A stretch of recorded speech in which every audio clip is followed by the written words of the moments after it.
Assalamualaikum warahmatullahi wabarakatuh. Dewan Juri yang saya hormati, tindakan mewajibkan vaksinasi booster merupakan suatu pelanggaran HAM. Pertama-tama, apa sih yang dimaksud dengan vaksinasi booster? Vaksinasi booster menurut corona.jakarta.go.id, vaksinasi booster adalah vaksinasi dengan jenis vaksin yang sama ataupun berbeda dengan vaksinasi primer dosis 1 atau dosis kedua yang dimana dibutuhkan untuk mempertahankan tingkat kekebalan ataupun memperpanjang masa perlindungan dari vaksinasi primer. Sedangkan apa sih yang dimaksud dengan HAM? Menurut katadata.co.id, HAM adalah hak yang dimiliki oleh seseorang sejak lahir dan tidak dapat diambil atau diserahkan kepada orang lain. Dewan Juri yang saya hormati, kami sebagai tim pro meyakini bahwa tindakan mewajibkan vaksinasi booster ini problematik terhadap penegakan HAM dalam beberapa hal. Yang pertama adalah penegakan atau penerimaan vaksinasi booster merupakan suatu hak, bukanlah sebuah kewajiban. Hal ini dilihat pada pasal 28H ayat 1 Undang-Undang Dasar Negara Republik Indonesia yang dimana berbunyi setiap orang berhak hidup sejahtera secara lahir dan batin, bertempat tinggal dan mendapatkan lingkungan hidup yang baik dan sehat, serta berhak memperoleh pelayanan kesehatan. Yang kedua adalah tindakan pemerintah yang tidak memberikan atau tidak melakukan vaksinasi primer secara merata saja sudah merupakan suatu pelanggaran HAM. Hal ini karena melihat adanya pelanggaran pada Undang-Undang Nomor 36 Tahun 2009 tentang kesehatan pasal 15 yang dimana berbunyi pemerintah bertanggung jawab atas ketersediaan sumber daya di bidang kesehatan yang adil dan merata bagi seluruh masyarakat untuk memperoleh derajat kesehatan yang setinggi-tingginya. Hal ini dibuktikan oleh kompas.id yang dimana memberikan pernyataan bahwa sejumlah anak-anak di tanah air Indonesia, khususnya di daerah-daerah tertinggal, terluar, dan terdepan atau 3T, mereka mengaku bahwa hingga kini belum mendapatkan vaksin. Dewan Juri yang saya hormati, apa yang ingin kami sampaikan sebagai tim pro? Yang ingin kami sampaikan adalah agar adanya tindakan tegas dari pemerintah terhadap penegakan HAM, khususnya dengan memberikan kejelasan tentang kebijakan vaksinasi booster ini. Apa tujuan besar kami sebagai tim pro? Tujuan besar kami adalah kami menginginkan bahwa tindakan mewajibkan vaksinasi booster ini agar segera dihapuskan atau dibatalkan karena tidak sesuai dengan konsep HAM.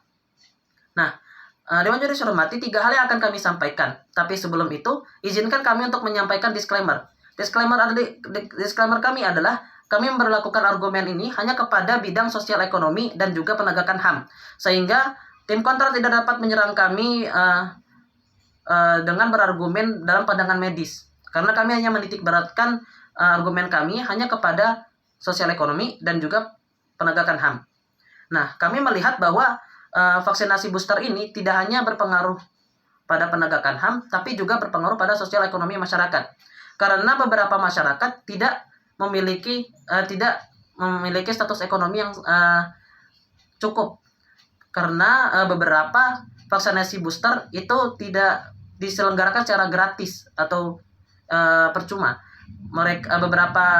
Beberapa masyarakat harus melakukan vaksinasi booster secara mandiri karena keadaan terpaksa untuk melakukan kegiatan seperti mudik yang mengharuskan mereka mewajibkan vaksin booster. Belum juga mereka harus melakukan swab test atau PCR yang dimana sebagai bukti melakukan perjalanan. Nah, 3 hal yang akan kami sampaikan. Pertama adalah mengapa dengan kami menolak tindakan mewajibkan vaksinasi booster ini dapat menjunjung tinggi penegakan HAM. Yang kedua adalah bagaimana dengan menolak tindakan mewajibkan vaksinasi booster ini dapat menjunjung tinggi penegakan HAM. Yang ketiga adalah mengapa dengan menolak tindakan mewajibkan vaksinasi booster ini adalah cara yang paling eksklusif untuk menjunjung tinggi penegakan HAM. Yang pertama adalah mengapa dengan kami menolak tindakan mewajibkan vaksin booster ini dapat menjunjung tinggi penegakan HAM. Karena melihat pada Undang-Undang Nomor 6 Tahun 2018 tentang penyelenggaraan kekarantinaan, pasal 9 ayat 1 dan juga pasal 93 yang dimana berbunyi setiap orang yang tidak mematuhi penyelenggaraan kekarantinaan kesehatan sebagaimana dimaksud dalam pasal 9 ayat 1 dan atau menghalang-halangi penyelenggaraan kekarantinaan kesehatan sehingga menyebabkan kedaruratan kesehatan masyarakat, dapat dipidana dengan pidana denda paling lama pidana penjara paling lama 1 tahun atau pidana denda paling banyak 100 juta rupiah. Masalahnya di sini adalah adanya tindakan pemerintah yang menganggap vaksinasi COVID-19 ini merupakan bagian dari penyelenggaraan kekarantinaan kesehatan, sehingga orang yang menolak vaksinasi dapat dipidana penjara 1 tahun ataupun denda 100 juta. Sehingga ini merupakan suatu pelanggaran HAM karena tidak sesuai dengan Undang-Undang Nomor 36 tahun 2009 tadi yang saya jelaskan pada pasal 5 ayat 3. Nah, kemudian bagaimana dengan menolak kebijakan mengajukan vaksinasi booster ini dapat menjunjung tinggi penegakan HAM karena menurut sehatnegeriku.kemkes.go.id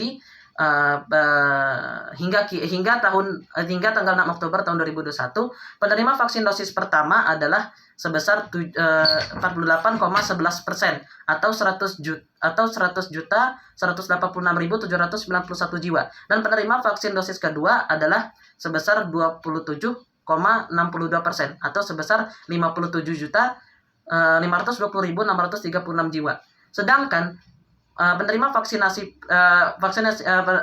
masyarakat yang belum menerima vaksinasi primer masih terbilang cukup banyak, sehingga tindakan mewajibkan vaksinasi booster masih jauh dari kata mungkin. Mereka yang belum menerima vaksinasi primer memiliki beberapa alasan. Di antaranya adalah karena umur, karena tidak merataan vaksinasi primer, habis itu kondisi tubuh, ataupun tingkat kepercayaan masyarakat terhadap pemerintah. Sehingga hal ini tentu saja tidak dapat dipaksakan karena dapat berujung pada pelanggaran HAM. Nah, kemudian kemungkinan terbaiknya apabila kebijakan mewajibkan vaksinasi booster ini ditolak atau dihapus. Nah, kemungkinan terbaiknya adalah yang terjadinya peningkatan kualitas atau tingkat penegakan HAM di Indonesia, sehingga dapat terjunjung tinggi penegakan HAM di Indonesia dan peraturan perundang-undangan dapat terselenggara dengan baik. Nah, kemudian apa sih kemungkinan terburuk apabila kewajiban vaksinasi booster ini tidak jadi dibatalkan?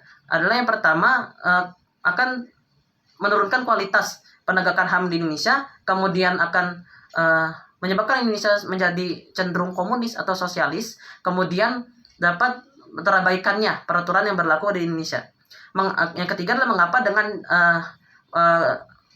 menolak kewajiban vaksinasi booster ini, kebijakan mewajibkan vaksinasi booster ini adalah cara yang paling eksklusif untuk menjunjung tinggi penegakan HAM di Indonesia.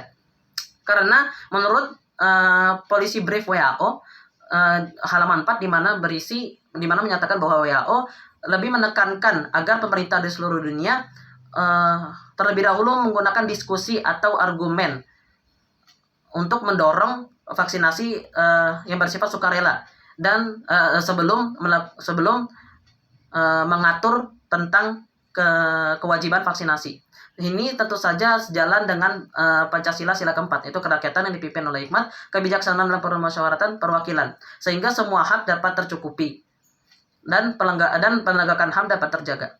Nah, kesimpulan dari kami tim Pro adalah kami tetap mendukung penolakan terhadap kebijakan mewajibkan vaksinasi booster karena tidak sesuai dengan konsep HAM dan peraturan perundang-undangan yang berlaku di Indonesia. Sekian, Assalamualaikum warahmatullahi wabarakatuh.